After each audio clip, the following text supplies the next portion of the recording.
So guys, आजकल जो एक वीडियो वायरल हुआ है, रसोड़े में कौन था। सो दोस्तों, आपके माइंड में भी शायद ये सवाल आया होगा कि अगर इस सेंटेंस को अंग्रेजी में अगर हम बोलना चाहें तो ये इंग्लिश की किस ग्रामर से बनेगा। सो दोस्तों, वंस अगेन मैं राजेश मीणा आपका स्वागत करता हूं हमारे यूट्यूब चैनल GTI इंग्लिश वाले में। सो गाइस, आज हम जिस टॉपिक के बारे में बात करने वाले हैं वो इसी पर बेस्ड है। जी हाँ, आज का हमारा टॉपिक है the use of verb of to be की क्रिया का यूज।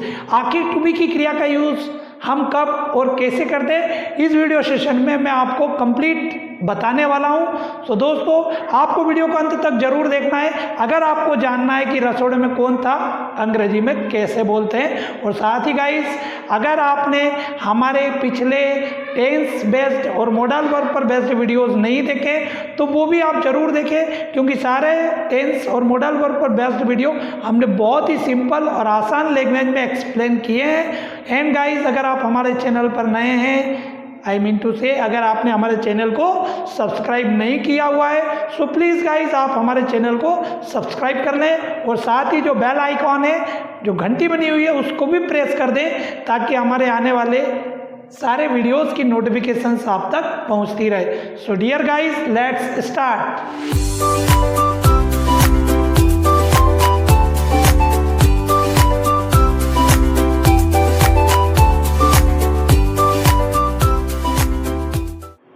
सो गाइस, हम बात कर रहे हैं आज वर्ब ऑफ टू बी की। जी हाँ दोस्तों, आज का हमारा टॉपिक जो है वो वर्ब ऑफ टू बी है। Verb of to be means to be की क्रिया। टू बी की क्रिया, तो टू बी की क्रिया तीनों टेंस में होती है। प्रेजेंट में टू बी की क्रिया होती है इजेमार, पास्ट में टू बी की क्रिया होती है वाज एवर, और फ्यूचर में टू बी की क्रिया होती है विल बी। जी हाँ, तीनों कंटिन्यूअस वाले टेंसेस की। प्रेजेंट में इजेमार, पास्ट में वाज एवर, फ्यूचर में विल बी। मगर यहाँ पर ये हेल्पिंग वर्ब नहीं है, यहाँ पर है ये वर्ब ऑफ टू बी या टू बी की क्रिया। अब सवाल ये आता है आखिर इनका यूज हम कब और कैसे करते हैं। तो ऐसे वाक्य, ऐसे हिंदी के वाक्य जिनसे कर्ता के कुछ या कहीं होने का बोध हो, बे हिंदी के सेंटेंसेस जिनको देखने से हमारे हिंदी वाक्य के कुछ या हमारे वाक्य के कर्ता के कुछ या कहीं होने का पता चलता है कि भाई ऐसा वाक्य जिसका कर्ता या तो कुछ है या फिर वाक्य में कर्ता कहीं है, वो कोई क्रिया नहीं कर रहा है, वो कोई काम नहीं कर रहा है, सिर्फ वो कुछ है या फिर वो कहीं है, तो फिर वाक्य जो है हम वर्ब ऑफ टू बी से बनाते हैं। तो प्रेजेंट का अगर वाक्य है तो इज एम आर का प्रयोग करेंगे, पास्ट का वाज वर का प्रयोग करेंगे, और फ्यूचर का अगर हमारा सेंटेंस है तो हम यूज करेंगे विल बी का। तो कुछ सेंटेंसेस मैंने लिख दिए, 4 वाक्य, आपको आसानी से समझ में आएगा। तो जैसे तुम एक डॉक्टर हो, तुम एक डॉक्टर हो, भाई इसमें कोई किसी क्रिया को कर रहा है, नहीं कर रहा है। तुम कुछ हो, तुम कुछ हो, तुम एक डॉक्टर हो, सिर्फ मैंने ये बताया। ये वाक्य प्रेजेंट का है, वर्ब ऑफ टू बी। तुम एक डॉक्टर हो, प्रेजेंट की वर्ब ऑफ टू बी लगेगी।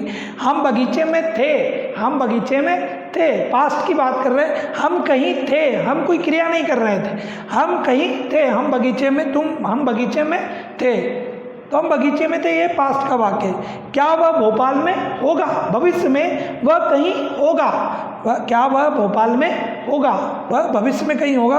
और रसोड़े में कौन था, जिसका आपको शायद इंतजार है, रसोड़े में कौन था, बहुत ज़्यादा पॉपुलर एक सेंटेंस जो वीडियो वायरल हुआ था, रसोड़े में कौन था। तो ये एक पास्ट का वाक्य है, करता कुछ या कहीं था, मगर ये एक इंटरोगेटिव सेंटेंस है कि भाई रसोड़े में कौन था। तो दोस्तों, इसका जवाब मैं आपको वीडियो में जरूर बताने वाला हूँ, तो वीडियो को अंत तक जरूर देखिएगा। तो हम शुरू करते हैं प्रेजेंट की। सबसे पहले प्रेजेंट की वर्ब ऑफ टू बी, जब वाक्य का कर्ता या तो कुछ है या फिर कहीं है। प्रेजेंट की वर्ब ऑफ टू बी क्या होती है, इज एम आर।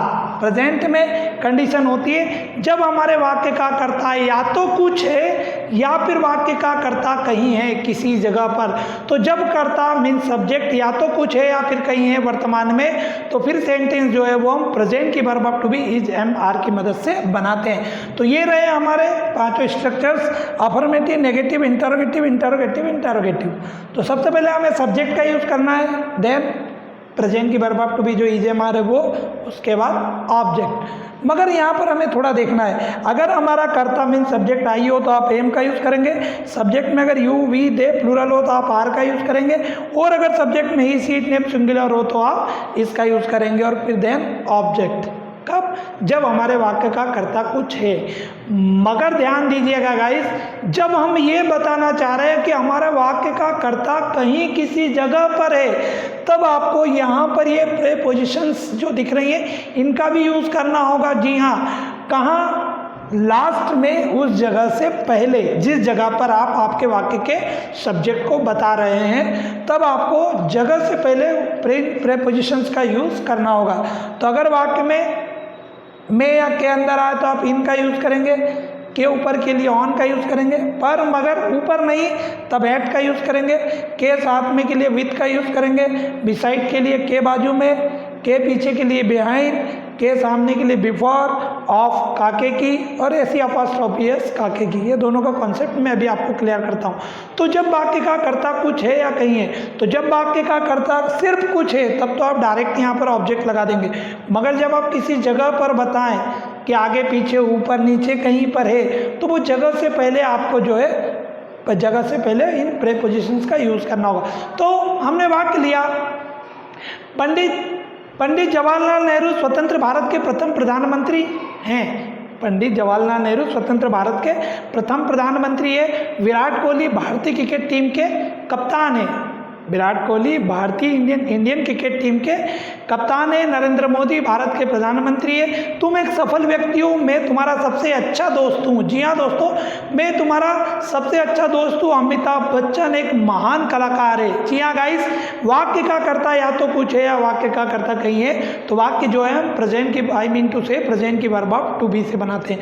तो हमने एक वाक्य लिया, अमिताभ बच्चन एक महान कलाकार हैं। सब्जेक्ट हो गए अमिताभ बच्चन। अमिताभ बच्चन एक ही है, सिंगुलर है, इसका यूज करेंगे। अमिताभ बच्चन इज क्या है? एक महान कलाकार। ध्यान दीजिएगा, यहाँ पे मैं अमिताभ बच्चन की स्थिति नहीं बता रहा हूँ, तो मतलब आपको इनका यूज़ नहीं करना है। सिर्फ मैं बता रहा हूँ कि अमिताभ बच्चन कुछ है। Amitabh Bachchan is a great artist. Amitabh Bachchan एक महान कलाकार नहीं है। Amitabh Bachchan is not a great artist. क्या अमिताभ बच्चन एक महान कलाकार है? इज़ लिया, इज है, इसको आगे करेंगे, इंटरोगेटिव सेंटेंस है। क्या अमिताभ बच्चन एक महान कलाकार है? Is Amitabh Bachchan a great artist. Amitabh Bachchan एक महान कलाकार क्यों है या कैसे हैं या किस लिए हैं, कुछ भी WH फैमिली का आप यूज़ कर सकते हैं। अमिताभ बच्चन महान कलाकार क्यों है? क्यों means why. Why is Amitabh Bachchan a great artist. कौन एक महान कलाकार है? Who is a great artist. जी हाँ, वाक्य का कर्ता या तो कुछ है या फिर वाक्य का कर्ता कहीं किसी जगह पर है। जैसे कि मेरे पापा गांव में हैं। मेरे पापा गांव में हैं, मैं बता रहा हूँ मेरे पापा की स्थिति। मेरे पापा कहीं किसी जगह पर हैं। मेरे पापा गांव में हैं, सब्जेक्ट हो गए मेरे पापा। My father singular is, my father is कहाँ है? गांव में के लिए in. My father is in village. मेरे पापा गांव में नहीं है। My father is not in village. क्या मेरे पापा गांव में है? Is my father in village. मेरे पापा कहाँ हैं? मुझे नहीं पता मेरे पापा कहाँ हैं। कहाँ means where. Where is my father. कौन गांव में है? किसके पापा नहीं बोल रहे, कौन गांव में, हमें सब्जेक्ट नहीं पता। Who is in village. So guys, बड़ा ही इंपॉर्टेंट कॉन्सेप्ट है ये वर्ब ऑफ टू बी का, जिसके बिना आप बेसिक इंग्लिश सही ढंग से नहीं सीख सकते। सो दोस्तों, अभी हमने बात करी प्रेजेंट की, जब वाक्य का कर्ता कुछ है या वाक्य का कर्ता कहीं है। और इसमें आप ये प्रीपोजिशंस को थोड़ा सा और समझ लें कि जैसे मैं के लिए मैंने इन का यूज़ किया, ऐसे ही ऊपर आता तो हम ऑन कर देते कि भाई छत के ऊपर तो ऑन द टेरेस, ऐसे ही राम के साथ में तो विथ राम। इस प्रकार से आप लगा सकते हैं। तभी हमने प्रेजेंट का कॉन्सेप्ट समझा। अब हम समझते हैं पास्ट को। जी हाँ, जब वाक्य का कर्ता कुछ या कहीं था, भूतकाल की बात कर रहे हैं हम, जब वाक्य का कर्ता कुछ था या फिर वाक्य का कर्ता कहीं था, तो फिर हम वाक्य जो है पास्ट की वर्ब ऑफ टू बी वास या वर की मदद से बनाते हैं। तो देखते हैं, जब हम शुरू करते हैं पास्ट पास्ट की वर्ब ऑफ टू बी होती है वाज या वर, जब कर्ता मीन सब्जेक्ट कुछ या कहीं था। जी हाँ, अब हम बात कर रहे हैं भूतकाल की, जब हमारे वाक्य का कर्ता कुछ या कहीं था। जब वाक्य का कर्ता कुछ या कहीं था तो फिर हम सेंटेंस जो है वो पास्ट की वर्ब ऑफ टू बी में बनाते हैं, और पास्ट की verb of to be was या वर होती है। और यहाँ पर देखते हैं, सबसे पहले हमें सब्जेक्ट का यूज़ करना है। सब्जेक्ट के हिसाब से अगर हमारा सब्जेक्ट यू, वी, दे या प्लूरल में कोई सब्जेक्ट हो तो हम वर का यूज़ करेंगे, और आई, ही, सी, इट, नेम सिंगुलर में अगर हमारा कोई सब्जेक्ट है तो हम फिर वाज का यूज़ करेंगे, देन ऑब्जेक्ट। और प्रीपोजिशन जैसा कि आप जानते ही हैं, अगर हम बताएं कि हमारा कर्ता कहीं था तो उस जगह से पहले हमें प्रीपोजिशन का यूज़ करना होता है, और अगर हम डायरेक्टली बताएं कि हमारा कर्ता सिर्फ कुछ था तो फिर हम ऑब्जेक्ट में उसको यूज़ कर लेते हैं। तो वाक्य का कर्ता कुछ था या वाक्य का कर्ता कहीं था। वह मेरा बहुत अच्छा दोस्त था। जी हाँ, वह मेरा बहुत अच्छा दोस्त था। मैं पास्ट की बात कर रहा हूँ। तुम एक अच्छे खिलाड़ी थे। Sachin Tendulkar Indian cricket team का एक महान खिलाड़ी था, और पंडित जवाहरलाल नेहरू स्वतंत्र भारत के प्रथम प्रधानमंत्री थे। जी हाँ गाइस, कर्ता कुछ था या फिर कर्ता कहीं था तो वाक्य हम पास्ट की verb of to be was या वर की मदद से बनाते हैं। तो लेते हैं हम, ये रहे हमारे पांचों स्ट्रक्चर्स। हमने वाक्य लिया, पंडित जवाहरलाल नेहरू भारत के प्रथम प्रधानमंत्री थे। पंडित जवाहरलाल नेहरू भारत के प्रथम प्रधानमंत्री थे। सब्जेक्ट हो गए हमारे पंडित जवाहरलाल नेहरू, एक ही व्यक्ति थे, सिंगुलर थे, नाम वाज का यूज करेंगे। पंडित जवाहरलाल नेहरू वाज क्या थे? प्रथम प्रधानमंत्री। Pandit Jawaharlal Nehru was the first PM, कहाँ के? भारत के, ऑफ इंडिया। पंडित जवाहरलाल नेहरू भारत के प्रथम प्रधानमंत्री थे, तो Pandit Jawaharlal Nehru was the first PM of India. Pandit Jawaharlal Nehru Bharat के प्रथम प्रधानमंत्री नहीं थे। Pandit Jawaharlal Nehru was not the first PM of India. क्या पंडित जवाहरलाल नेहरू भारत के प्रथम प्रधानमंत्री थे? इंटरोगेटिव है हमारा। तो was Pandit Jawaharlal Nehru the first PM of India. Pandit Jawaharlal Nehru Bharat के प्रथम प्रधानमंत्री कैसे थे या क्यों थे? क्यों थे? क्यों मीन्स होता why. Why was Pandit Jawaharlal Nehru the first PM of India. और कौन भारत का प्रथम प्रधानमंत्री था? Who was the first PM of India. तो बड़ा इम्पोर्टेंट और बड़ा ही आसान है, आपको समझ में आ रहा होगा। भूतकाल में कर्ता कुछ था या कर्ता कहीं था। अब हमने एक सेंटेंस और लिया, राशि रसोड़े में थी। राशि रसोड़े में थी। अब हमारा सब्जेक्ट है राशि। राशि किसी का नाम है, सिंगुलर, वास। राशि वास कहाँ थी? रसोड़े में। में के लिए हम इनका यूज करते हैं। राशि वाज इन किचन। राशि रसोड़े में नहीं थी। राशि वाज नॉट इन किचन। क्या राशि रसोड़े में थी? वाज लिया था, वाज आगे करेंगे। वाज राशि इन किचन। राशि रसोड़े में कब थी? कब मीन्स होता है व्हेन। व्हेन वाज राशि इन किचन। और रसोड़े में कौन था? Who was in kitchen. So I think guys अब आपको आपका जवाब मिल गया होगा कि रसोड़े में कौन था। ये पास्ट की वर्ब ऑफ टू बी का एक इंटरोगेटिव सेंटेंस है जिसमें हमारा कर्ता अज्ञात होता है। सो गाइस अब हम आगे चलते हैं, फ्यूचर की वर्ब ऑफ टू बी देखते हैं जहां कर्ता कुछ या कहीं होगा। फ्यूचर में जब हमारे वाक्य का कर्ता मीन सब्जेक्ट या तो कुछ होगा या फिर वाक्य का सब्जेक्ट कहीं होगा। कर्ता कुछ होगा या कर्ता कहीं होगा तो फिर सेंटेंस जो है वो हम फ्यूचर की वर्ब ऑफ टू बी से बनाएंगे, और फ्यूचर की वर्ब ऑफ टू बी होती है विल बी। सभी के साथ हमें विल बी का यूज करना है। तो वाक्य लेते हैं, वह दिल्ली में होगा। वह दिल्ली में होगा। तुम एक सफल व्यक्ति होंगे। मैं उनके साथ भोपाल में होऊंगा। मैं उनके साथ भोपाल में होऊंगा। और नरेंद्र मोदी एक बार फिर से भारत के प्रधानमंत्री होंगे। जी हाँ दोस्तों, कर्ता कुछ होगा या फिर कर्ता कहीं होगा तो फिर वाक्य हम फ्यूचर की verb of to be will be से बनाते हैं। तो हमने एक वाक्य लिया, केएल राहुल भारतीय क्रिकेट टीम का कप्तान होगा। केएल राहुल भविष्य में भारतीय क्रिकेट टीम का कप्तान होगा। सब्जेक्ट होगा KL Rahul. KL Rahul will be क्या होगा? Captain. KL Rahul will be captain कब? किसका? भारतीय क्रिकेट टीम का। KL Rahul will be the captain of Indian cricket team. KL Rahul भारतीय क्रिकेट टीम का कप्तान नहीं होगा। KL Rahul will not be the captain of Indian cricket team. क्या केएल राहुल भारतीय क्रिकेट टीम का कप्तान होगा? Will KL Rahul be the captain of Indian cricket team. KL Rahul भारतीय क्रिकेट टीम के कप्तान कब होंगे या कब होगा?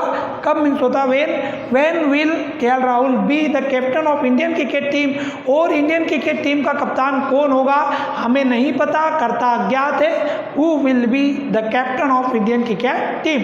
हमने एक वाक्य और लिया, मैं मंदिर के पीछे होऊंगा। मैं मंदिर के पीछे होऊंगा, सब्जेक्ट होगा मैं मीन्स आई विल बी। कहाँ होऊंगा मैं? मंदिर के पीछे। के पीछे के लिए हम बिहाइंड प्रेपोजिशन का यूज करते हैं। I will be behind the temple. मैं मंदिर के पीछे नहीं होऊंगा। I will not be behind the temple. क्या मैं मंदिर के पीछे होऊंगा? इंटरोगेटिव है तो will I be behind the temple.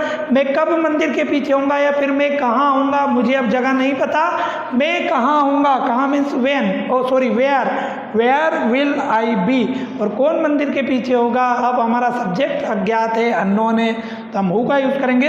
Who will be behind the temple. So guys ये रही हमारी वर्ब ऑफ टू बी। और वर्ब ऑफ टू बी का यूज बेसिक इंग्लिश में बहुत ज़्यादा इंपॉर्टेंट है। आपको अगर बेसिक इंग्लिश में अगर वर्ब ऑफ टू बी का नॉलेज नहीं है या आपके माइंड में वर्ब ऑफ टू बी को लेकर के अगर कोई भी कंफ्यूजन है, सो आई डोंट थिंक गाइस कि आप सेंटेंसेस को सही बना सकते हो। सो दोस्तों आई होप आपको वीडियो पसंद आया होगा और सारा वर्ब ऑफ टू बी का कॉन्सेप्ट भी समझ में आया होगा। सो दोस्तों अगर वीडियो पसंद आया हो तो वीडियो को लाइक जरूर करें। Thank you.